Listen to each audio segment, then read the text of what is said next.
جب آپ کے اوپر پہلی وحی نازل ہوئی تو حضرت خدیجہ رضی اللہ تعالیٰ عنہا نے کتنے پیارے انداز میں اللہ کے نبی کو تسلی دی تھی. کلا لا یخزیک اللہ ابدا، اے میرے شوہر اللہ آپ کو کبھی برباد نہیں کرے گا، کبھی ضائع نہیں کرے گا، کیونکہ آپ بیواؤں کی مدد کرنے والے ہیں، بے کسوں کا آپ سہارا ہیں، کمزوروں کی مدد کرنے والے ہیں، یتیموں اور غریبوں کی دیکھ بھال کرنے والے ہیں، ساری دنیا میں آپ مدد کرنے والے ہیں. اے میرے شوہر نامدار اللہ کبھی آپ کو برباد نہیں کرنے والا، کبھی ضائع نہیں کرنے والا. عورت ایسی ہونی چاہیے. من یہدہ اللہ فلا مضل لہ ومن یضللہ فلا ہادی لہ واشهد ان لا اله الا الله وحده لا شريك له واشهد ان محمدا عبده ورسوله. اما بعد فان خير الحديث كتاب الله وخير الهدي هدي محمد صلى الله عليه وسلم وشر الامور محدثاتها وكل محدثة بدعة وكل بدعة ضلالة وكل ضلالة في النار. قال الله تعالى يا ايها الذين امنوا لا تاكلوا اموالكم بينكم بالباطل الا ان تكون تجارة عن تراض منكم. قابل قدر سامعین و سامعات، اللہ تعالیٰ سے میں دعا کرتا ہوں اللہ تعالیٰ ہم سب کے یہاں بیٹھنے کو قبول فرمائے. ہمارے جو بھائی ادھر ادھر گشت کر رہے ہیں ان سے بھی میں گزارش کرتا ہوں کہ وہ برائے مہربانی اس مجلس میں حاضر ہونے کی کوشش کریں. انشاءاللہ آج کے اس درس میں ہم 5ویں پارے کی کچھ خاص منتخب جو آیتیں ہیں، کچھ سلیکٹڈ آیتیں ہیں، اس کی تفسیر آپ کے سامنے رکھیں گے.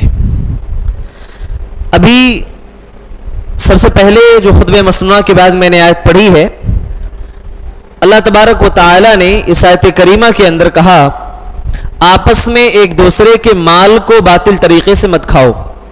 یعنی ناجائز کمانے کے جتنے بھی راستے ہو سکتے ہیں، جتنے بھی ہیلے ہو سکتے ہیں، اللہ تعالیٰ نے ان تمام راستوں کو بلاک کر دیا ہے. کہا نہیں، اس سے آگے نہیں بڑھ سکتے. اور شریعت کا ایک مزاج ہے، ایک اصول ہے کہ جب شریعت کسی چیز کو حرام یا ناجائز کرتی ہے تو اس کا بدل، اس کا ایکسچینج آپ کے سامنے رکھتی ہے. شریعت نے سودی کاروبار، ایک دوسرے کا مال چھین کر، لوٹ کر، چوری کر کے کھانے سے منع کر دیا. تو کہا الا ان تکون تجارتن، تجارت کر کے تم مال جائز طریقے سے کما سکتے ہو، یا باہمی رضامندی کے ذریعے سے آدمی اپنا مال دینا چاہتا ہے، خوشی سے دے رہا ہے، آپ اس کو لے سکتے ہیں. تو اللہ نے فرمایا یا ایھا الذین آمنوا لا تأکلوا اموالکم بینکم بالباطل الا ان تکون تجارتا عن تراض منکم. اے ایمان والو تم ایک دوسرے کے مال کو آپس میں باطل طریقے سے مت کھاؤ. ہاں آپسی رضامندی کے ساتھ یا تجارت کر کے تم مال کما سکتے ہو، یہ جائز آپشن ہے. اس کے بعد اللہ نے فرمایا وَلَا تَقْتُلُوا أَنفُسَكُمْ، اور اپنے آپ کو تم قتل مت کرو. اپنے آپ کو قتل کرنے کا 3 معنی مفسرین نے بیان کیا ہے. یہ چیزیں اگر ممکن ہو تو آپ نوٹ بھی کر لیں، اگر ممکن ہو تو آپ ذہن نشین کر لیں، یا اگر نوٹ کر لیں گے تو انشاءاللہ آپ کے علم میں اضافہ ہوگا.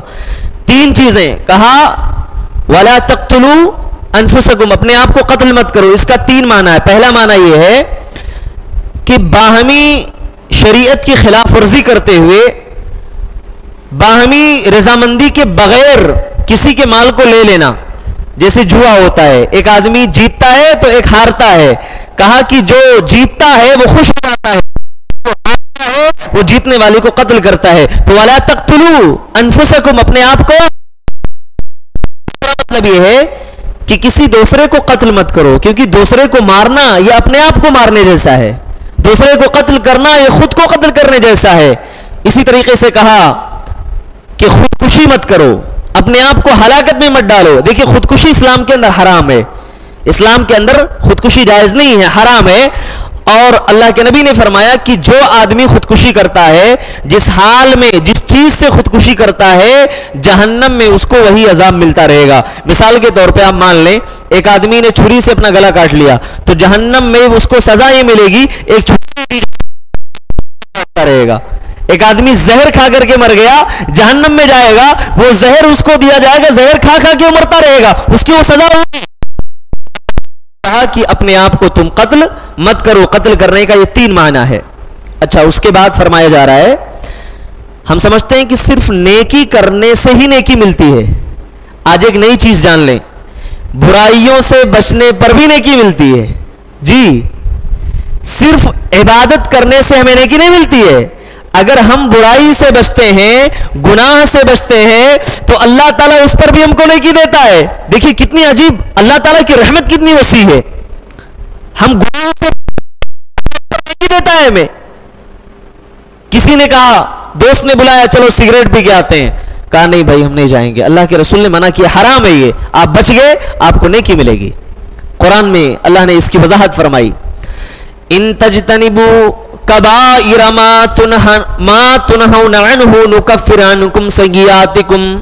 اے میرے بندو, جو کبیرہ گناہ ہیں, بڑے بڑے گناہ, اگر تم ان سے اپنے آپ کو بچا لو گے, محفوظ کر لو گے, نکفر عنکم سیئاتکم, تو ہم تمہارے چھوٹے چھوٹے گناہوں کو معاف کر دیں گے, بخش دیں گے.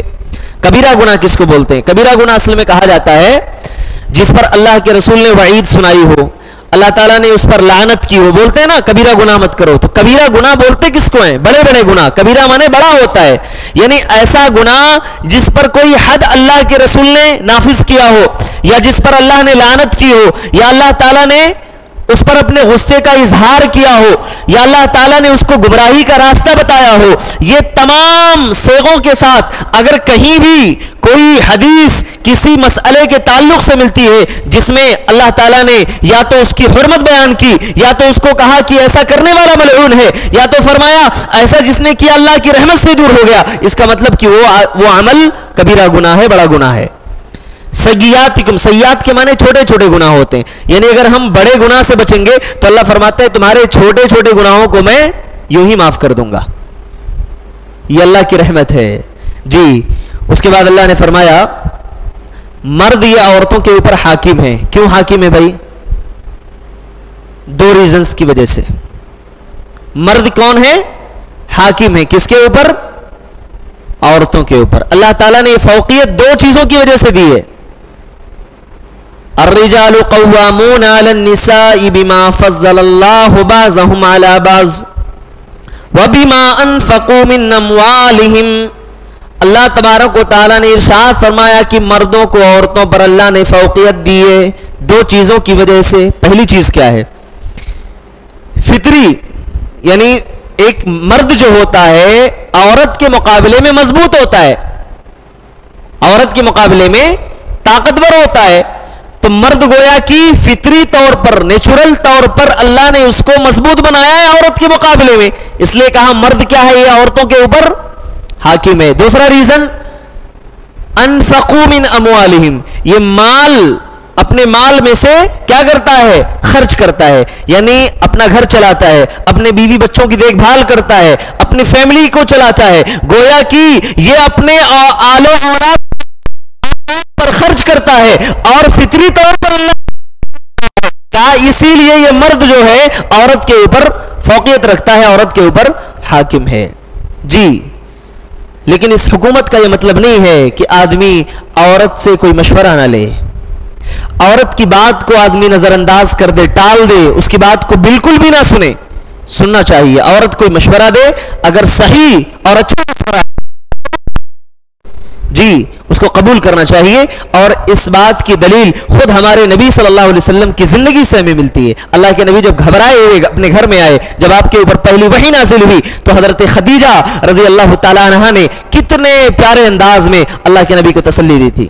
کلا لا یخزیک اللہ ابدا, اے میرے شوہر اللہ آپ کو کبھی برباد نہیں کرے گا, کبھی ضائع نہیں کرے گا, کیونکہ آپ بیواؤں کی مدد کرنے والے ہیں, بے کسوں کا آپ سہارا ہیں, کمزوروں کی مدد کرنے والے ہیں, یتیموں اور غریبوں کی دیکھ بھال کرنے والے ہیں, ساری دنیا میں آپ مدد کرنے والے ہیں. اے میرے شوہر نامدار اللہ کبھی آپ کو برباد نہیں کرنے والا, کبھی ضائع نہیں کرنے والا. عورت ایسی ہونی چاہیے, یہ نہیں کہ بیچارہ کہیں باہر سے تکلیف میں ٹینشن میں آیا, ایسے ہی بولی تھی میں نکو جاؤ بول کے, کئی کو گئے تم, اسی لیے بولی تھی میں نہیں جانا, وہاں گئے کہ خراب ہو جاتی حالت. اچھا شوہر بولا بیچارہ بھائی ابھی رمضان کا مہینہ ہے, میڈم ایسا ہے سحری کی نکو بناؤ, شام میں ذرا زیادہ ہو گیا کھانا, ایسا ہمارے ہاتھ کا اچھا نہیں دکھتا تمہارے کو. میرے بھائیو مدد کرنے والی ہو, شوہر کا سپورٹ کرنے والی ہو, ہے نا, اور شوہر سے بد کلامی نہ کرے, بد زبانی نہ کرے, اور اپنے آپ کو حقیر نہ سمجھے کہ نہیں اللہ نے ان کو برتر بنایا ہے تو میں حقیر ہوں, میں غلام ہوں. نہیں, اللہ نے اگر مرد کو آپ کے اوپر حاکم بنایا ہے تو اللہ نے بنا دیا ہے. تم گھر کی ملکہ ہو, تم گھر کو چلاتی ہو, تو تم کو گھر کی ملکہ بنایا, کہا یہ گھر دیکھنے والی یہ خاتون ہوتی ہے. میرے بھائیوں, رشتہ بڑا نازک ہوتا ہے, شوہر اور بیوی کا بڑا نازک ہوتا ہے. اس لیے کیا ہونا چاہیے, اس رشتے کے اندر بڑی نرمی ہونی چاہیے, اور اللہ کے رسول نے عورتوں کے تعلق سے نرمی کا معاملہ کرنے کا حکم دیا ہے نا. ایسا نہ ہو کہ بات بات پہ جھگڑے ہوں, لڑائیاں ہوں, ورنہ وہی والا واقعہ ہوگا, ہے نا, کہ کسی بھی بیوی کو اس کا شوہر پسند نہیں آتا ہے, اور نہ اس کے شوہر کی کوئی عادت اس کو پسند آتی ہے. بیچارہ اگر اچھا بھی کرے تب بھی خراب ہے, اور خراب کیا تو خراب ہے ہی, غلط کیا تو غلط آلریڈی ہے ہی, لیکن اگر کبھی کچھ اچھا کیا تو بھی خراب.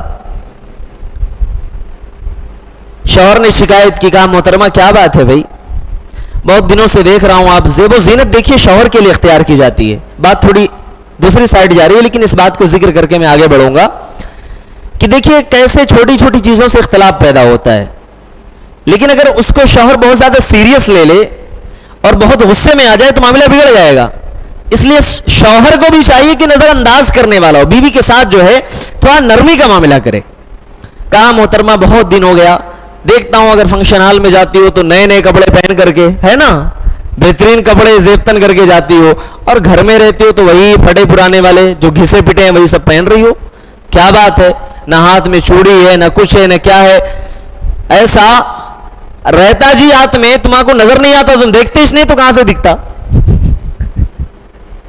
جب دیکھے تو دکھتا. دیکھیے بیچارہ ایک تو شکایت کر رہا ہے الزام اوپر سے شوہر کے اوپر کہ تم دیکھتے ہی نہیں ہو تو کہاں سے نظر آئے گا. یہ حال ہے میرے بھائیوں. معاملات کو کیا ہے, بگاڑنا نہیں چاہیے, نرمی کے ساتھ بڑی محبت کے ساتھ اس گاڑی کو لے کر کے چلیے, کیونکہ یہ ایک گاڑی کے دو ایسے پہیے ہیں, اگر ایک ڈس بیلنس ہوا تو ظاہر سی بات ہے کہ زندگی کی گاڑی. اس کے بعد اللہ تبارک و تعالیٰ نے کہا کہ اطاعت کس کی کرنی چاہیے, اللہ کے رسول کی, اور جو تم میں سے اولی الامر ہیں. اس آیت کریمہ سے بعض لوگ تقلید پر دلیل پکڑتے ہیں. آئیے پہلے آیت دیکھ لیتے ہیں. یا ایھا الذین آمنوا اطیعوا اللہ واطیعوا الرسول واولی الامر منکم. اے ایمان والو تم اللہ کی اطاعت کرو, اس کے رسول کی اطاعت کرو, اور تم میں سے جو اولی الامر ہیں, جو حکماء ہیں, جو حاکم ہیں, تم ان کی اطاعت کرو. بعض لوگ کہتے ہیں کہ یہاں اولی الامر سے مراد علماء ہیں, یعنی اللہ نے گویا حکم دیا ہے کہ تم علماء کی تقلید کرو. نعوذ باللہ, سراسر اس کا یہ معنی غلط ہے. اولی الامر سے مراد یہاں حاکم ہیں, حکماء ہیں, اور وہ بھی ان کی بات اس وقت تک مانی جائے گی جب تک ان کی بات قرآن اور حدیث سے میچ ہوگی. جیسے قرآن اور حدیث سے ان کی باتیں ٹکراتی ہیں فوراً اس کو چھوڑ دیا جائے گا, نہیں مانا جائے گا. اللہ نے کہا یہاں اولی الامر سے جو مراد بفرض محال ان کی بات مان لی جائے, چلو علماء ہیں, تو اس سے تقلید ثابت نہیں ہو جاتی ہے. کیوں؟ کیونکہ اولی الامر سے اللہ نے کسی ایک عالم کو مراد نہیں لیا ہے, کسی ایک عالم کو مراد نہیں لیا. اور پھر کسی ایک عالم کو آپ خاص کیسے کر سکتے ہو کہ نہیں بھی اللہ نے یہاں تقلید کا خود حکم دیا ثابت ہوا, تو ظاہر ہے کہ اللہ نے تقلید پیچھے ہدایت کا ہی راستہ ہے. لوگ کہتے ہیں نہیں اگر کسی نے تقلید نہیں کیا تو کہتا ہوں کہ یہی جب سے تقلید کی شروعات ہوئی, صحابہ کا دور دیکھ لیجئے, صحابہ کرام نے آخر کس کی اتباع کی, کس کی پیروی کی, صحابہ نے کس کی تقلید کی. اور عجیب بات تو یہ ہے کہ یہ لوگ انہوں نے دنیا میں کسی کو اپنا امام نہیں مانا ہے. اگر کسی کو مانا ہو تو یہ سب سے بڑی بات ہے اور بڑی اہم بات ہے. لوگ کہتے ہیں نہیں یہ لوگ غیر مقلد ہیں. میرے بھائی جس کو آپ فالو کر رہے ہو وہ خود غیر مقلد ہے. ذرا بتاؤ تو صحیح, تم ثابت نہیں مانا ہے کسی کو اپنا امام مانا ہے, لہذا پتہ ہی چلا اپنا امام اور امام آپ ہوگا, اور کامیابی کا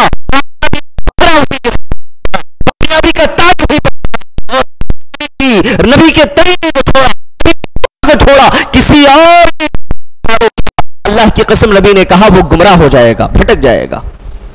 اللہ کے رسول نے کہا ہے لوگو جس شاہراہ پر میں نے تمہیں چھوڑا ہے اس کی راتیں بھی دن کی مانند ہیں، اس کی راتیں بھی دن کی طرح روشن ہیں، لیلھا کنہارھا، اس سے وہی ہو سکتا ہے جس کی مقدر ہے۔ آج ترقی یافتہ دور ہے، علم کا بول بالا ہے، قرآن و حدیث کی تعلیم ہمارے سامنے ہے، قرآن و حدیث کا ذخیرہ ہمارے سامنے ہے، اور لوگ تقلید کی بات کریں۔ تقلید کہتے کس کو ہیں؟ کسی کی بات کو آنکھ موت کر کے تسلیم کر لینا، کوئی دلیل ملے نہ ملے، یہی تو ہے تقلید۔ کوئی دلیل ہو نہ ہو، دلیل کا مطالبہ نہ کرے، بس انہوں نے کہہ دیا، میں دعوے کے ساتھ کہتا ہوں کائنات کے اگر کسی شخص کو یہ اتھارٹی اس کے فیصلے کو کیا جائے اور اس کے حکم کو وہ ہمارے نبی کی ذات ہے۔ یہ بات اللہ نے کہی، میں نے کہہ رہا ہوں دعوے کے ساتھ۔ قرآن میں یہ بات خود اللہ تبارک و تعالیٰ نے بیان فرمائی، کہا فلا وربک لا یؤمنون حتی یحکموک فیما شجر بینہم۔ تین چیزیں ایمان کی ضمانت ہیں۔ اگر اختلاف ہو جائے نبی کے پاس تمہارا فیصلہ جانا چاہیے، نبی کے عدالت میں آج اختلاف ہوتا ہے بڑے افسوس کے ساتھ میرے بھائیوں۔ نماز کے مسئلے میں اختلاف ہو جائے، تراویح کے مسئلے میں اختلاف ہو جائے، لوگ نبی کی سنت کو چھوڑ کر کسی اور کے پیچھے بھاگتے ہیں، فلاں صاحب اتنا پڑھے، فلاں صاحب۔ میرے بھائی جب نبی کی سنت موجود ہے، جب صحابی کے عمل کو تم دلیل اگر بنا رہے ہو، نہیں حضرت عمر رضی اللہ تعالیٰ عنہ کے زمانے میں پڑھتے تھے، ابی بن کعب اور تمیم داری کو 11 رکعت پڑھنے کی تاکید فرمائی، اور لوگ دلیل پکڑتے نہیں نہیں نہیں ان کے زمانے میں تو اتنی پڑھی جاتی تھی۔ نبی کی سنت موجود ہے، اللہ کے نبی نے کبھی 11 رکعت سے زیادہ رمضان و غیر رمضان میں پڑھائی نہیں ہے، اور لوگ لغوی لفاظی کر کے دلیل ثابت کرتے ہیں۔ کوکب نورانی جو بول ٹی وی کے اوپر بار بار آپ اس کو دیکھتے ہوں گے، وہ باقاعدہ تراویح سے کہا ترویح ہے، اس سے ترویحہ اور ترویحہ کی لغوی بحث کر کے حضرت یہ ثابت کرنا چاہتے ہیں کہ اس سے پتہ چلتا ہے کہ اللہ کے رسول 24 پڑھ کے استغفر اللہ۔ نبی کی سنت صراحت کے ساتھ موجود ہے، اللہ کے نبی صلی اللہ علیہ وسلم نے 11 رکعت سے زیادہ رمضان و غیر رمضان میں بولو بھائی پڑھائی نہیں ہے، یہاں لوگ ثابت کر رہے ہیں۔ اچھا، ایمان کا معیار اللہ کے نبی نے قرار دیا، کہا تین چیزیں جب آئیں گی تو یہ تین چیزیں تمہارے ایمان کے لیے دلیل ہوں گی، یہ تین چیزیں نہیں ہیں تم مومن نہیں ہو سکتے ہو۔ اختلاف ہو، معاملہ کہاں جانا چاہیے؟ نبی کی عدالت میں۔ دوسرا، نبی کا فیصلہ آ جائے تمہارے پیشانی پر شکن نہیں آنا چاہیے، تمہارے چہرے پر تبدیلی نہیں آنی چاہیے، نبی کا فیصلہ آخری فیصلہ، نبی کا حکم آخری حکم ہونا چاہیے۔ اور اس کے بعد وَمِمَّا قَضَيْتَ وَيُسَلِّمُ تَسْلِيمًا، وَمِمَّا قَضَيْتَ، نبی جو فیصلہ کر دیں، جو نبی کی طرف سے حکم نافذ کر دیا جائے اس کو سر تسلیم خم کر دیا جائے، اس کا علیہ اعلان اظہار کیا جائے،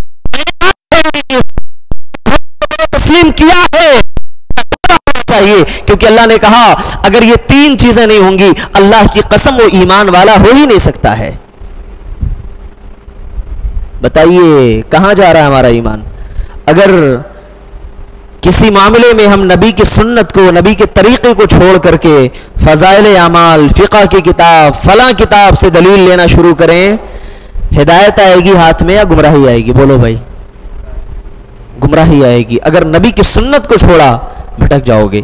اچھا، اس کے بعد اللہ تبارک و تعالیٰ نے کہا کہ موت جو ہے کبھی بھی آ سکتی ہے، کہیں بھی ہو، انسان شیشے میں بند ہو، چٹان میں، پہاڑ کے گفا میں کہیں چلا جائے، دنیا کے کسی بڑے اونچے مقام پر چلا جائے اور یہ سمجھ رہا ہو کہ شاید یہاں فرشتے نہیں آ سکتے ہیں، شاید یہاں موت نہیں آ سکتی ہے، تو ایسا ممکن نہیں ہے۔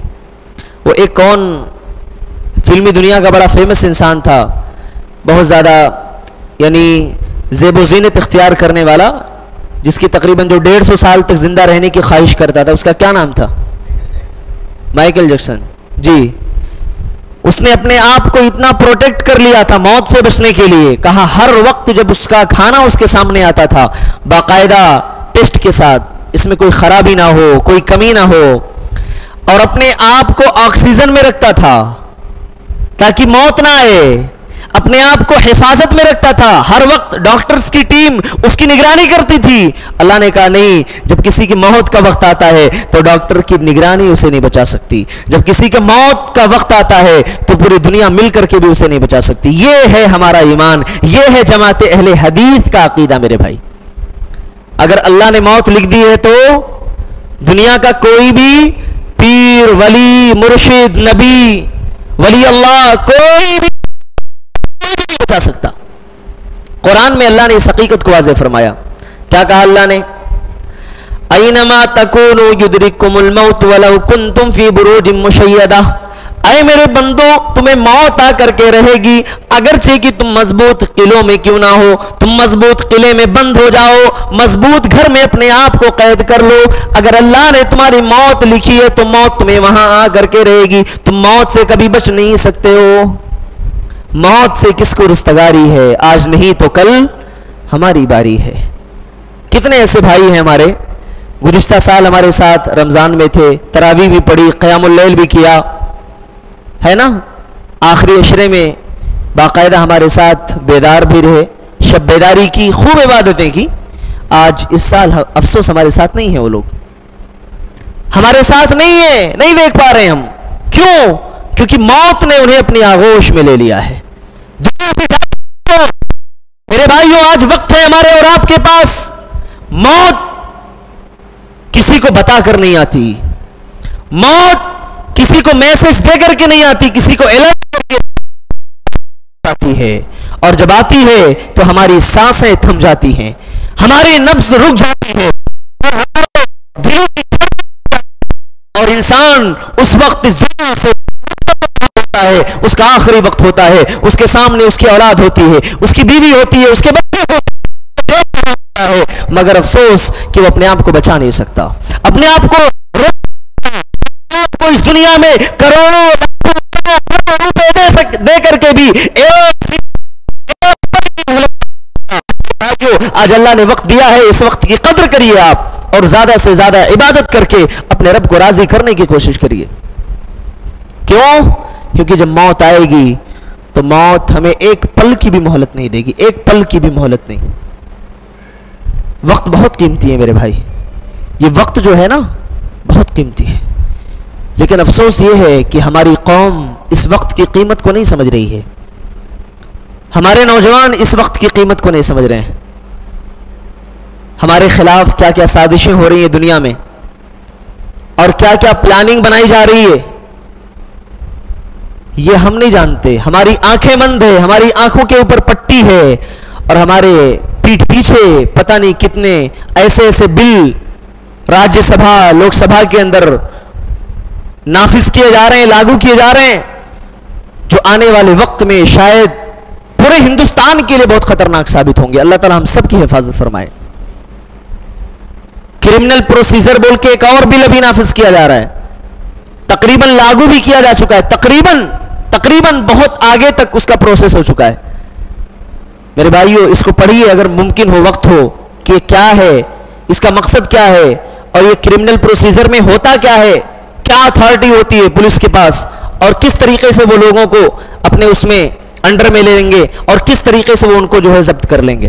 میرے بھائیو، ایسے موقع پر حساس ہونے کی ضرورت ہے کہ اللہ کے لیے اس دنیا کی گرفتاری سے، دنیا کے پکڑے جانے سے تو ہمیں خوف ہوتا ہے، لیکن اللہ کے ہاں پکڑے جانے سے ہمیں کوئی خوف نہیں، کوئی خوف نہیں، کوئی ڈر نہیں ہے۔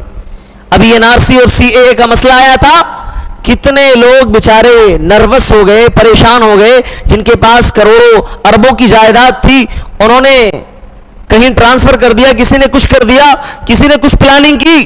کیوں نہیں بھئی، اب تو ہندوستان میں رہنا ہی نہیں ہے تو فائدہ کیا ہے؟ میرے جو 50 سال 40 سال کی زندگی ہے، آخرت کی کتنی فکر ہے ہمارے پاس؟ کچھ تو کر لو فکر، کچھ تو تیاری کر لو آخرت کے لیے۔ اللہ کے نبی جناب محمد رسول اللہ صلی اللہ علیہ وسلم نے ہمیں آخرت کے فکر کی تاکید فرمائی ہے۔ میرے بھائیو، اس کے بعد جو ہے جب ہم آگے بڑھتے ہیں تو اللہ تبارک و تعالی نے شرک اور مشرک کا انجام بیان فرمایا ہے کہ شرک کتنا خطرناک ہے اور مشرک کا انجام کیا ہوگا۔ اللہ سب کچھ معاف کر سکتا ہے، لیکن ایک گناہ ایسا ہے جس کو معاف نہیں کر سکتا. کون سا گناہ ہے وہ؟ شرک ہے میرے بھائی. شرک اور توحید کی جو کشمکش رہی ہے، لڑائی رہی ہے، یہ ابتدائے آفرینش سے، جب سے دنیا اس وقت سے لے کر کے قیامت تک یہ لڑائی قائم رہے گی، چلتی رہے گی. یہ لڑائی رکنے والی نہیں ہے. شرک، کفر اور توحید کی لڑائی چلتی رہے گی. اور اللہ نے یہ ضمانت بھی دے دی، لوگوں جاؤ توحید جو ہے تعداد میں اگرچہ کم رہیں گے یہ غالب ہے. میں نہیں کہہ رہا ہوں، اللہ کے نبی صلی اللہ علیہ وسلم کہہ رہے ہیں لا تزال طائفة من امتی ظاہرین علی الحق لا یضرهم من خذلهم. برابر میری امت میں ایک جماعت ایسی ہوگی جو حق پر قائم رہے گی. لا یضرهم من خذلهم، ان کی خلاف ورزی کرنے والے، ان کے خلاف سازشیں کرنے والے ان کو کوئی نقصان نہیں پہنچا سکیں گے، ان کو مٹا نہیں سکیں گے. یعنی اللہ اپنے حق والے بندوں کو، توحید والوں کو غالب کر کے چھوڑے گا، غالب کر کے رہے گا. اللہ کبھی بے سہارا نہیں چھوڑتا ہے. اور اہل توحید جانتے ہو کون ہوتے ہیں؟ جن کے دلوں میں کبھی بزدلی نہیں آتی ہے، جن کے دلوں میں کبھی کسی چیز کا ڈر نہیں ہوتا، دلوں میں نہ کبھی موت کا ڈر ہوتا ہے، نہ دنیا کے اور تکلیف کا کوئی ڈر اور خوف ہوتا ہے. ان کے دل میں بس ایک ہی پیغام اور ایک ہی جملہ دلوں کے اوپر، اللہم لا مانع لما آتیت ولا معطی لما منعت. اے اللہ جس کو تو دے دے اور جسے تو روک دے. اللہ تعالیٰ جس کو پکڑ لے اسے کوئی بچا سکتا ہے، اور جس کو بچا لے اسے کوئی پکڑ سکتا ہے؟ نہیں پکڑ سکتا. ارے اللہ تو وہ ہے کہ قتل کرنے والے فرعون جیسے ظالم کے گود میں حضرت موسیٰ علیہ السلام کو پال کے دکھایا اللہ نے. جو بچوں کو ڈھونڈ اللہ نے کہا دیکھ تجھے غرور ہے نا اپنے حکومت پر، تجھے انا ربکم الاعلی پر بہت زیادہ ایٹیٹیوڈ ہے. میں بتاتا ہوں تجھے فخر و غرور کسے کہتے ہیں. اللہ نے توڑ دیا اس کے غرور کو، مٹی میں خاک میں ملا دیا، اور حضرت موسیٰ علیہ السلام کو اس ظالم کے گھر میں قتل کرنے والا قاتل ہے، اللہ اس کے گود میں رہا ہے جو کل چل کر کے اس کے خلاف آواز بلند کرنے والا. اللہ وہ ہے میرے بھائی. ایمان تو رکھو. اللہ فرماتا انا عند ظن عبدی، میں اپنے بندے کے گمان کے مطابق ہوتا ہوں. بندہ گمان جیسے کرے گا اللہ معاملہ ویسے کرتا ہے. گمان جیسا کرنا ہے آپ کریے. آپ کیا گمان کرتے ہیں اللہ کے ساتھ؟ لیکن جو مومن ہوتے ہیں وہ اللہ سے خوف امید ان دونوں کے درمیان جیتے ہیں. انہیں ایسا بھی نہیں ہوتا کہ صرف اللہ کا خوف ہی ہوتا ہے، کوئی امید نہیں ہوتی. خوف بھی ہوتا ہے اللہ کے عذاب کا، اور اللہ کی ذات سے انہیں امید بھی ہوتی ہے. تو میرے بھائیو یہ اہل توحید کی پہچان ہے. اس کے بعد جو ہے اللہ نے فرمایا کہ صحابہ کرام کا جو منہج اپناتے ہیں ہدایت انہی کو ملتی ہے، اور جو اس منہج سے ہٹتے ہیں اللہ انہیں گمراہی کے راستے پر خود چلا دیتا ہے. دیکھیے نقصان، دیکھیے صحابہ کے منہج سے، صحابہ کے طریقے سے ہٹنے والے لوگوں کا انجام کیا ہوتا ہے. ہم بہت سمجھاتے ہیں نا آ جاؤ بھائی ہدایت کی طرف، وہ ہدایت پر کیوں نہیں آتے؟ کیونکہ اب تک تو وہ اپنے اختیار سے انہوں نے چوائس کیا تھا گمراہی. صحابہ کے منہج نولہ ما تولا ونصلہ جہنم وساءت مصیرا، جدھر چلتا ہے اسے ہدایت نہیں ملتی. ومن یشاقق الرسول، جو رسول کی نافرمانی کرے، رسول کے طریقے سے ہٹے، من بعد ما تبین لہ الہدی، آ جانے کے بعد اللہ نے کہا اس کا انجام یہ ہوتا ہے جہنم وساءت مصیرا، اور اللہ اس کو جہنم میں ڈال دے گا، اور یہ بہت برا ٹھکانہ ہے. میرے بھائیو صحابہ کے منہج کو کیوں اپنایا جاتا ہے؟ کیونکہ نبی کی حدیثوں کو، نبی کے اوپر نازل ہونے والی آیتوں کو جتنے اچھے طریقے سے ہم اور آپ نہیں سمجھ سکتے ہیں. اس لیے کہا صحابہ کے منہج کو اپنایا جائے. کیسے صحابہ نے حدیثوں کو سمجھا ہے؟ یہ تھی چند باتیں. اخیر میں اللہ تعالیٰ سے دعا ہے اللہ رب العالمین ہم تمام لوگوں کو کہنے اور سننے سے زیادہ عمل کی توفیق عطا فرمائے. اللہ تعالیٰ ہم سب کو صحابہ کے منہج پر چلنے والا بنائے. اللہ ہمیں توحید پر زندہ رکھے، اسی پر خاتمہ ہو. آمین. تقبل رب العالمین. وآخر دعوانا الحمد للہ رب العالمین. والسلام علیکم ورحمۃ اللہ وبرکاتہ.